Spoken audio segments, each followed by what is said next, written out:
All right, guys, this is Holy Week, so I'm going to start off with a little sermon. Um, Teaching and learning is a duality, give and take, right? You, as my students, have to meet me where I'm at. Even though I do try to meet you in different ways, I'm going to go over that. At the end of the day, like, I don't have to set the 65 as a passing threshold.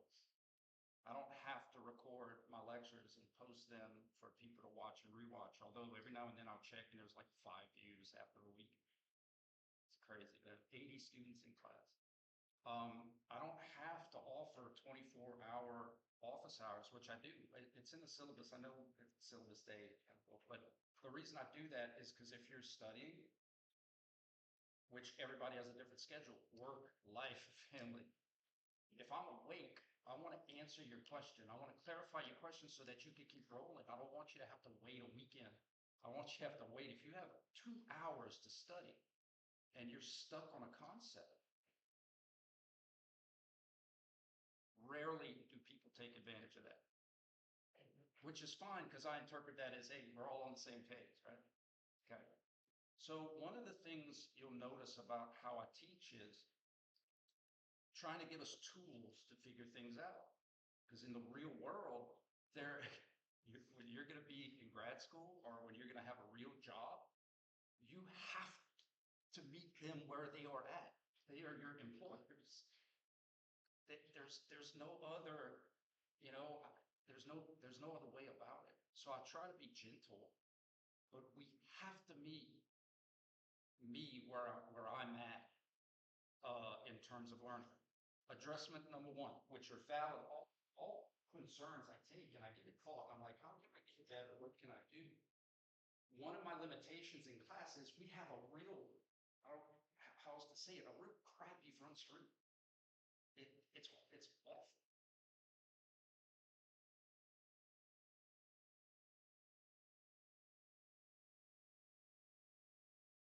Like it's like when you go to the eye doctor and they're doing the little flippity flip and they're like 1 or 2, and I'm like, that's the same thing.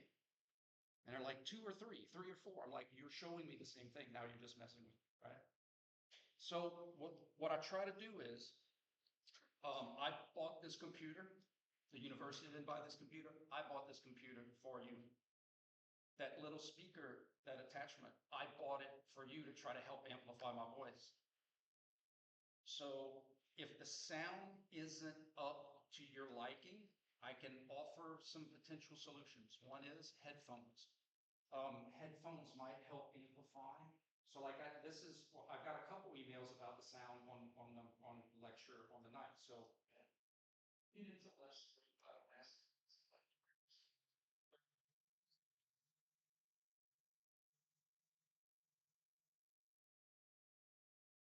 I mean, I'm doing the best I can. I have the external sound. Now, one thing I think could happen is, again, I'm trying to meet you where you're at. But I have 80 meets, 80 people that I'm trying to meet. I think sometimes it's possible that when I move the cart to the side, because this screen is awful, that the camera, the microphone, can't pick up my voice. Totally logical. But if you think about it, right now we're in the part of the game where there's no true knowledge. We're just practicing. We're just practicing. So if you see me bring the cart to the side and there's a picture and you can't hear me talking about it, no problem. Practice the pause, say, we're practicing concepts we've been going over.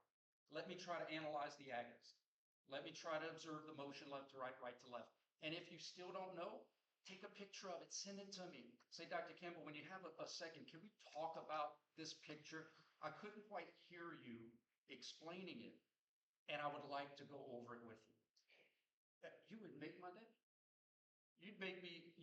I'd literally be like, yes, someone is asking me for help. Or come into my office and we could go over it. So I think that's probably the biggest issue maybe is when I put the card on one side and I'm showing you the picture and then I'm talking and I'm maybe too far away from the microphone. Guys, I'm doing my best.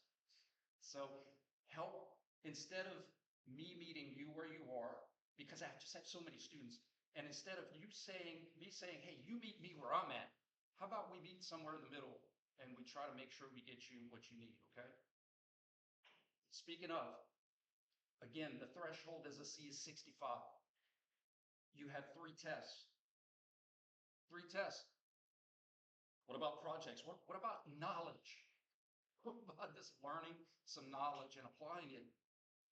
And if you had a bad day, which we all do, I give you that 4th test on finals week as a cumulative, literally to say, hey, no new knowledge.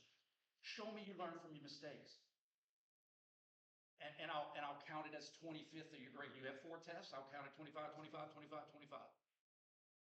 If you take your 3 tests and you have a C, a B, or A, and you're good with that, bless your hearts. Go spend that time on other stuff. I know how finals are. I've been there. So all of these things I try to do to help.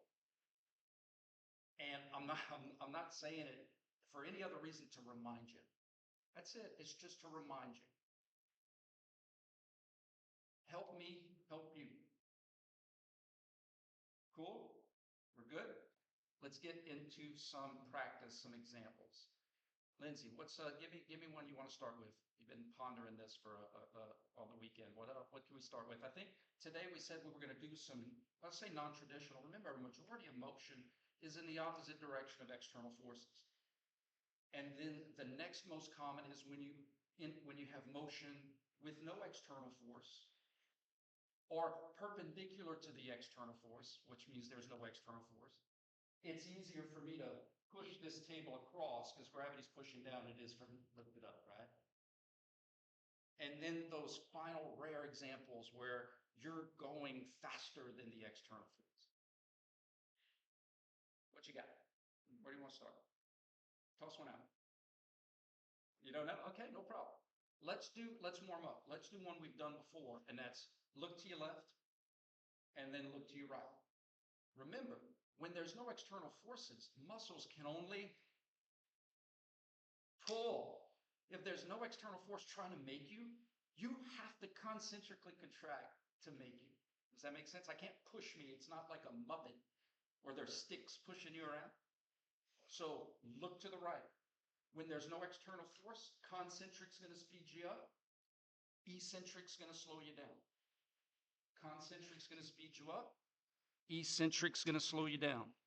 If nothing is trying, this is some expensive props, right? If nothing is trying to make the slinky move, I have to shorten to make it move. Now, in this case, friction can slow it down, but we're looking at muscles. Look to your left. The kind of questions I'm going to ask on the test, this is a great practice. Let's practice generating questions. I'm letting you into my mind. That is a terrifying proposition, I know. But think about the question. You're facing the front of class. Nothing is trying to make you look to the right or look to your left. You look to the left as fast as you can. The kind of questions I can ask. What sped up your left transverse cervical rotation? I could just ask that question because the answer must be the answer. Answer choice number 1. Bless you. Answer choice, bless you again. Answer choice number 1. Left sternocleidomastoids through eccentric contraction. Answer choice number 2. Left sternocleidomastoids through concentric contraction. Answer number 3. Right sternocleidomastoid. Oh gosh, am I doing 415? Sorry. Answer choice number 1. Left transverse cervical rotators through and biomechanics can go through specific muscles. Answer choice number 1. Left transverse cervical rotators through eccentric. Number 2. Left transverse cervical rotators through concentric. Number 3. Right transverse cervical rotators through concentric. Answer choice number 4. Right transverse cervical rotators through eccentric. It's not rocket science. I'm going to give you 2 agonistic groups and 2 contractions. When you get 2s and 2s, you get 4 optionals. If there's an A and a B and a 1 and a 2, A1, B1, B1, B2. Give that some thought, and then we'll answer it together. I'll give you 30 seconds. What sped up my left transverse cervical rotation.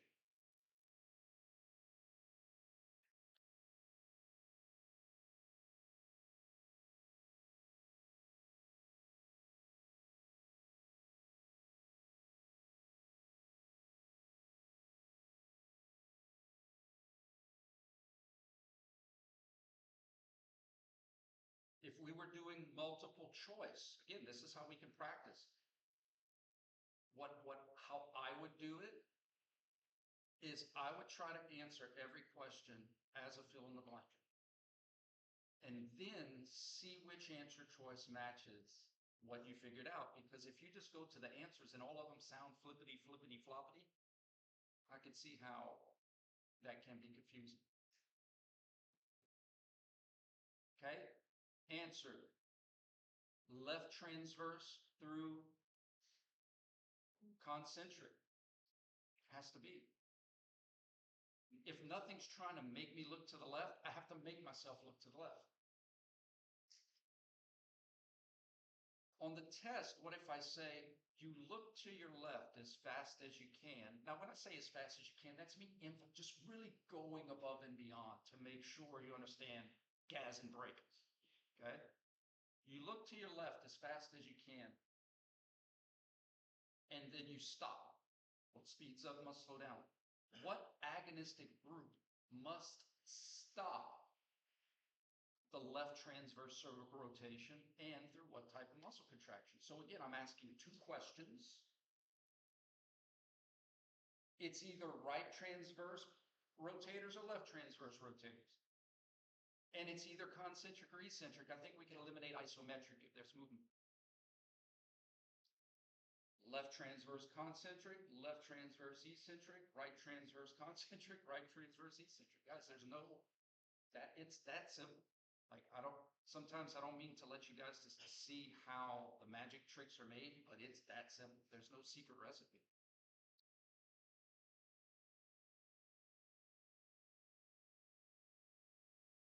Can the same muscles that sped me up somehow slow me down? I could get to the end of my range of motion and let the ligaments and the bones, that doesn't sound very healthy.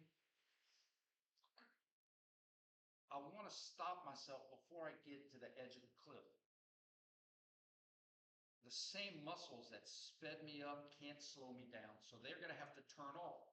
They are no longer agonists. Their lights are no longer on. If this is right transverse cervical rotators because it's on your right, and this light switch is left transverse cervical rotators because they're on your left. What sped up my left transverse? I'm glad me walking like a duck is not on.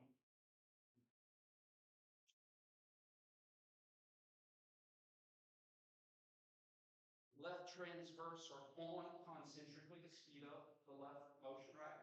But when it comes time to slow down, I need to turn those off. Lindsay, give me an assist. Go to the other side of the room. And what's cool is electricity happens super fast.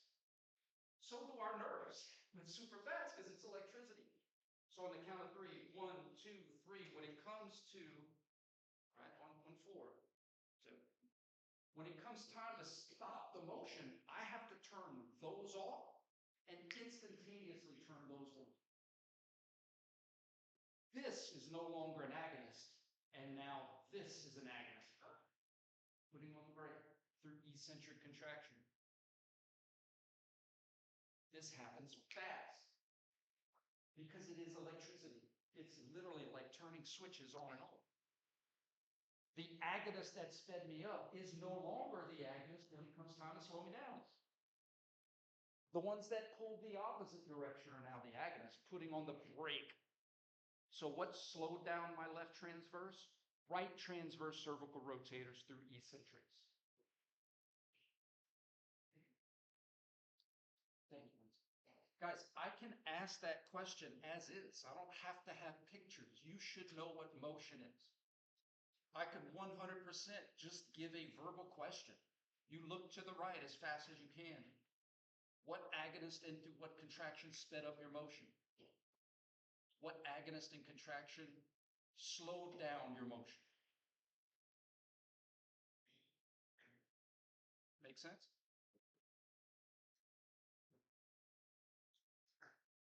All right, how about this one? A new one. Shake the etch a sketch. One we've done before. Here. First one, first scenario is this.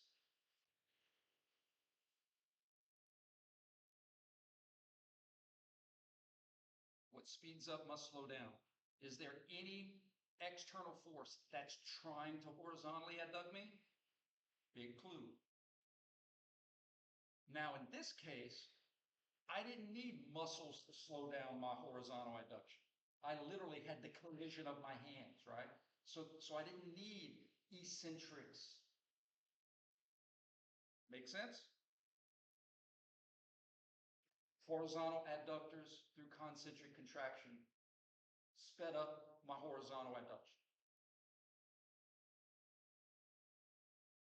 Next one.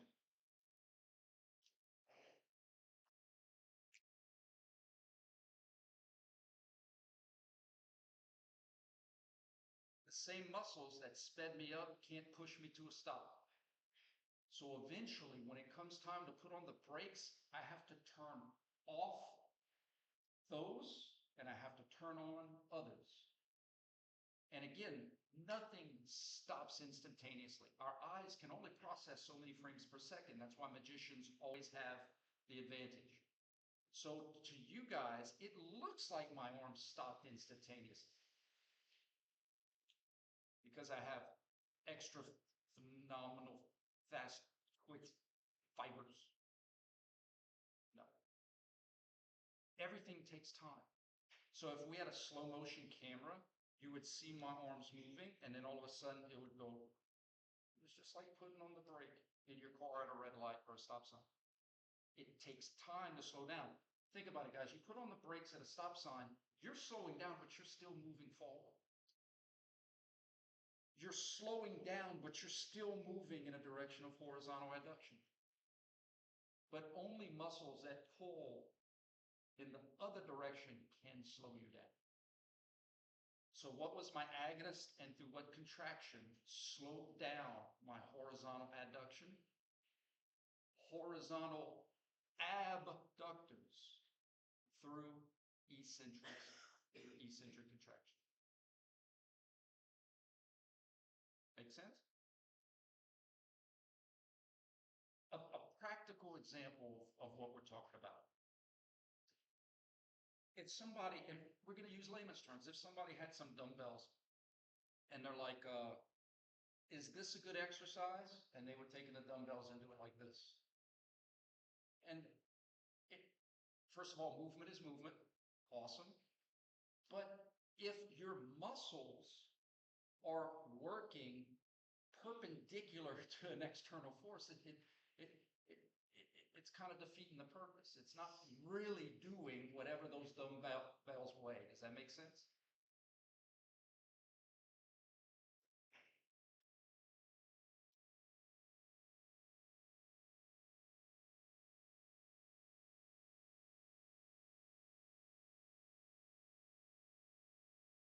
Let's do some non-traditional examples.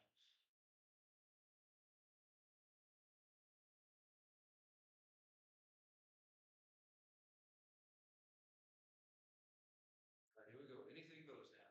Anything goes.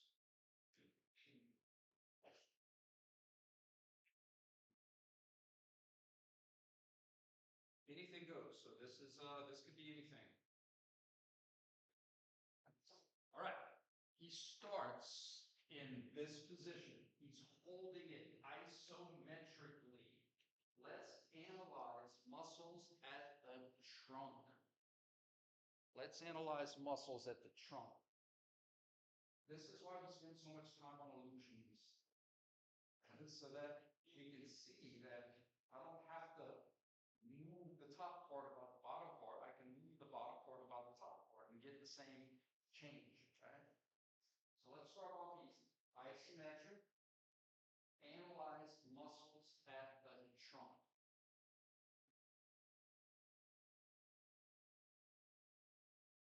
again, when we're doing examples on the board, if I wander and you can't hear me, just take a picture and say, I didn't quite understand your example. We could FaceTime. We can talk. Come to my office and we could go over them.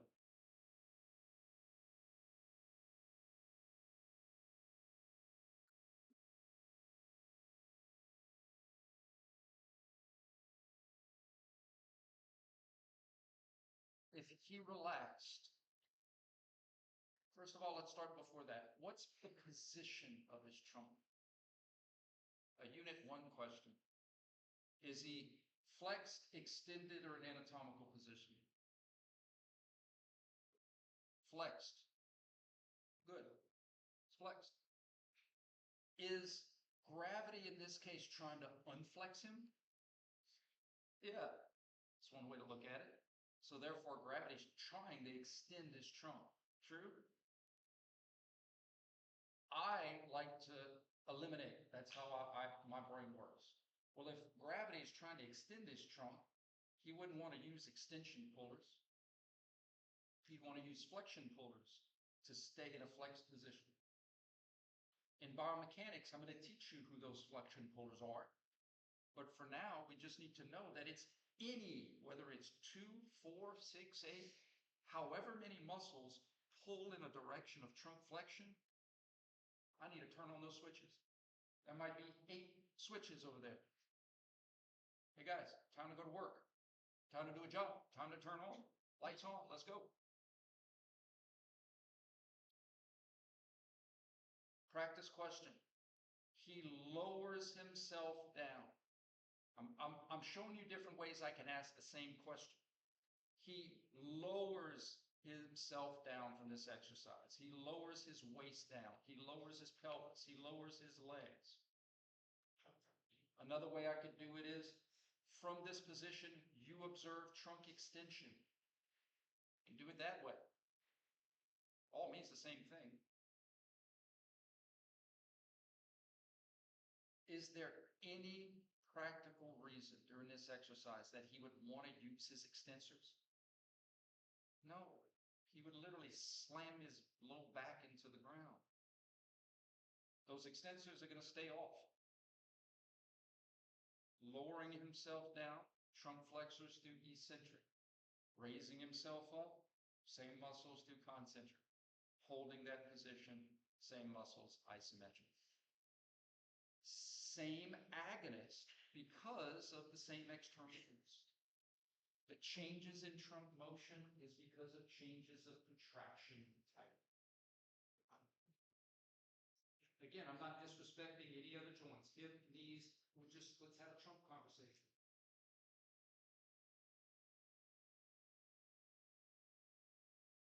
Okay, how about something like this?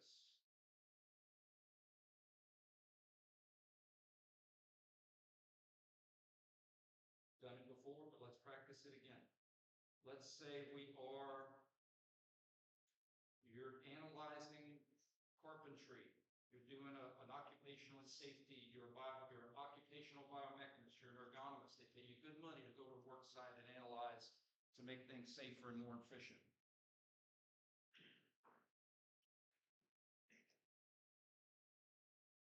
On the test, I'll just give you the functional task. You're hammering in a nail. I'll also give you the functional planes. In other words, you're hitting it down, not across, not up, down.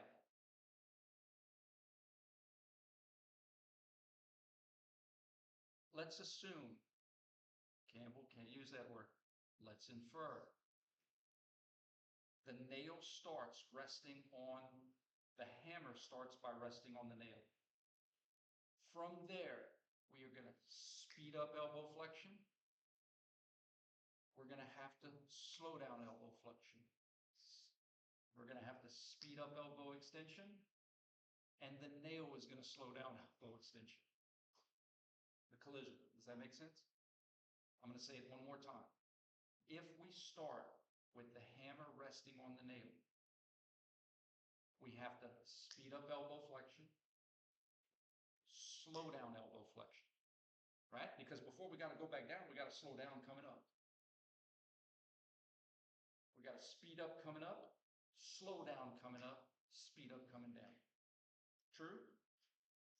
In layman's terms, I want you to tell me agonist and contraction for those three layman term phases. Speeding up the elbow flexion, who did it? How did they do it? Slowing down the elbow flexion, who did it? How did they do it? Speeding up the elbow extension, bless you, who did it? How did they do it? And we know what slowed down the elbow extension. Make sense? Take a minute to answer those questions.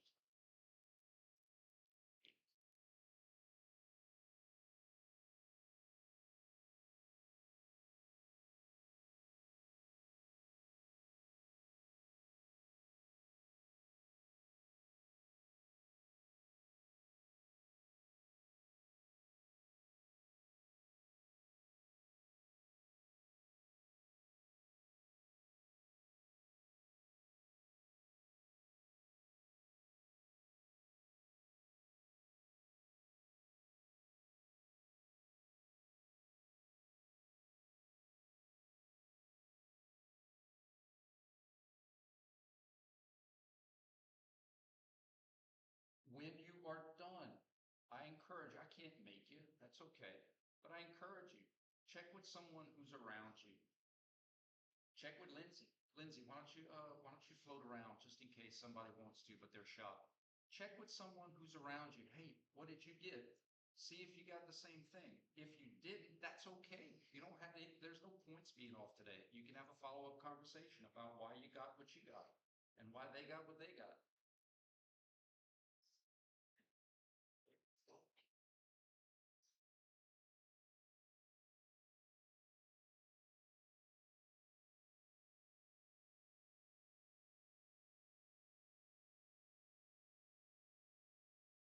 Daddy bought her butts and butter, but she said this butter's good. If I put it in my bed, I ain't gonna run out of people.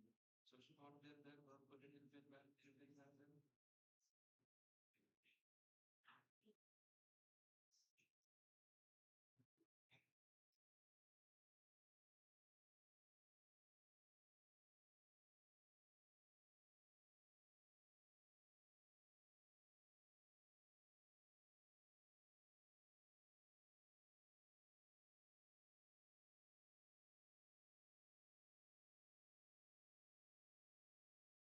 Are we feeling comfortable with slow and controlled opposite direction of an agonist, the things we do mostly, right? There's no new knowledge. It's just practice now. This one, obviously, there's a functional task involved. There's a reason to not go slow and control. The nail would never go in the wood if we did it like a curl. Make sense? It's like, why haven't you nailed in the nail? And I'm like, I'm on rep number 1,000 on Anchorman. 1,004, 1,005. All right, you guys, on the test, I might use that picture and give the scenario of you're trying to, and I'm going to make it extra just to make sure you know. You're trying to get that hammer and that wood in one strike. Because I've had students, well, wouldn't you just lower it? I don't know what you're thinking. That's okay. It's stressful. It's a test. My brain doesn't work in stressful situations too. So I try to go out of my way to make sure we understand the function here. And let's try to make that hammer go fast. Ricky Bob. Speeding up the elbow flexion. Elbow flexors through concentric contraction. Does that make sense? Why don't I say brachialis, brachioradialis, and biceps brachii? Because those specific names do not say what they do. That's like saying Tommy, Jill, and Billy are, without knowing that they're firemen. What do they do? Because how do I know who I need if I don't know what they do? Let's start by looking at muscles by what they do first, then saying who are their names. Make sense? Slowing down the elbow flexion. In this scenario, the same muscles that sped me up can't push me to a stop. I have to turn off the agonist and turn on new agonists. My elbow extensors are going to slow down my elbow flexion through eccentrics. It still reads like a sentence. ABC. Flexors sped up flexion through concentrics. Extensors slowed down flexion through eccentrics.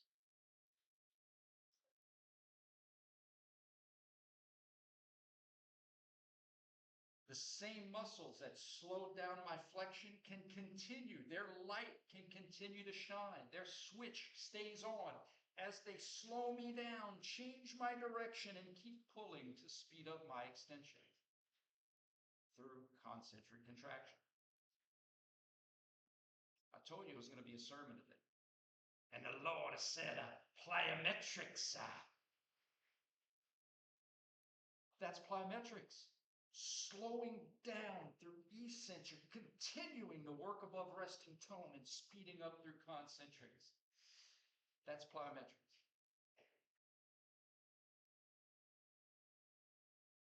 So in that example, the only group that got a plyometric work was my extensors, because my flexors concentric and then they didn't do anything else. But my extensors eccentric, then concentric. That's plyometric.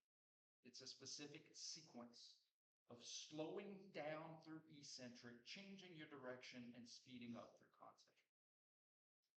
And I've taught you that that's where damage occurs the most. It makes sense. When a rope is being pulled apart, that's when it's at risk. That's when the rope gets frayed. It's when it's being pulled apart. When you're slowing down that flexion with your extensors, those muscles are being lengthened right before they shorten.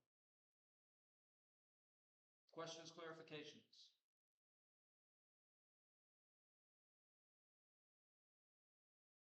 All right, how about this one? I'm giving us practical examples. Practical examples. You see a bug on the floor. You don't like bugs. So you go to smush the bug. Okay? Last second, you're about to smush the bug. Your leg is going down. Let's analyze muscles at the hip. Your leg is starting to come down. So your leg is on the floor. You lift up. You drop down. That's your hammer. Let's do that scenario first. Squishing a bug. Or a grape, if you like insects. It's arbitrary. Doesn't matter.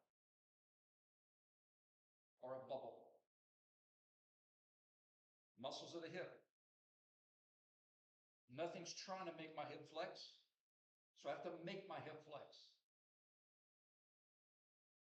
If I make my hip flex, I could let gravity slow me down. But if there's a sense of urgency, thanks for your offer, gravity. But I have to do it at a rate higher than what you're offering. Take that into consideration.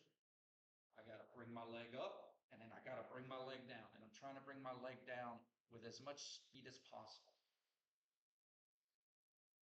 So the three phases that we're going to have: speeding up the hip flexion, slowing down the hip flexion, speeding up the hip extension, and that was the squishy sound. Go.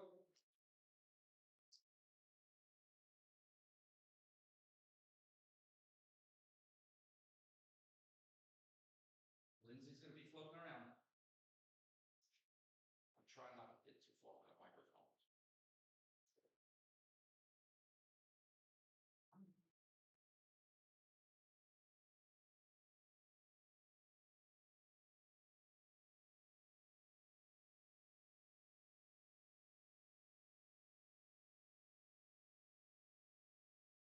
Speeding up the hip flexion, slowing down the hip flexion.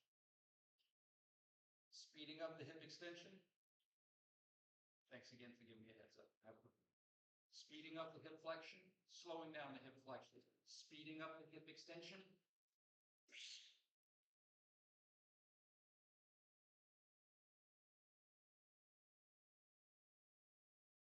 Did we need muscles to slow down the hip extension?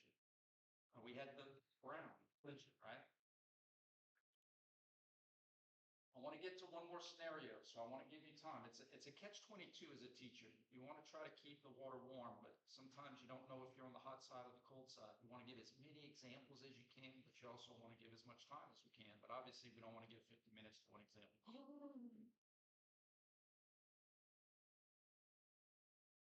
Speeding up the hip flexion, agonist and contraction. What you got? Yes, hip flexors through concentric, outstanding. If I'm asking you about a hip and you give me a knee, we got to think about changing your major. That's okay. I know you wouldn't do that. Guys, this is where, this is the magic of how muscles work. Does it make sense that if I'm trying to do it fast, there's urgency there. I need to get this bug before it gets me. Or I just have to pop this bubble because, by God, it's a bubble and it needs to be popped. Can the same muscles that made you come up somehow change your direction and push you down? No. The agonists that brought me up have to turn off, and a new set of agonists that are yanking down turn on. The extensors are going to slow down my flexion through eccentrics, change my direction, and speed up my extension through concentrics. And there's your plyometric sequence.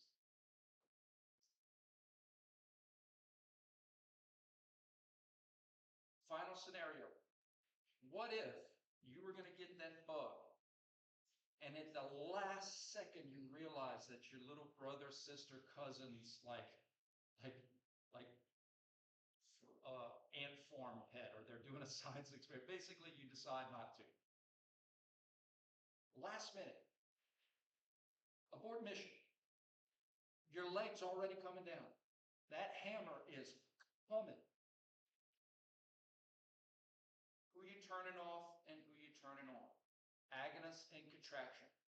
Your hip is already extending, but at the last split second, you decide to put on the brakes. This is like Ghostbusters. Who are you going to call? Well, yeah, that may not be a real. I need to stop with the old 80s reference.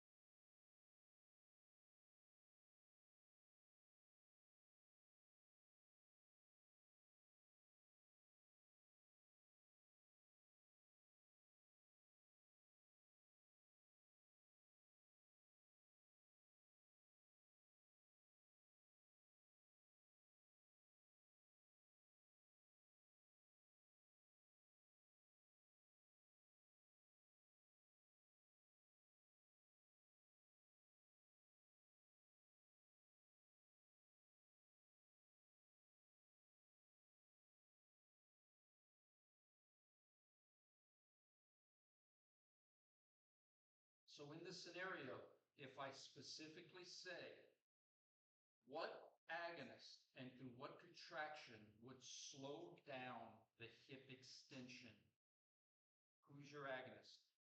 Hip flexors, absolutely. And through what contraction? Eccentric. Good. Who are those hip flexors? Who cares right now? But if we just said the rectus femoris, well, what about the other light switches? If we just said the sartorius, what about the other light switches? If we just said the iliopsoas, what about the other light switches? By saying hip flexors, whether it's 2 or 20, and not only that, it translates it into a translatable language, which is pull. It's easier to see who you need because of why you need it when the language is the same. And then once we get the language down and we're speaking it consistently, then we can talk about the different switches from the different muscles.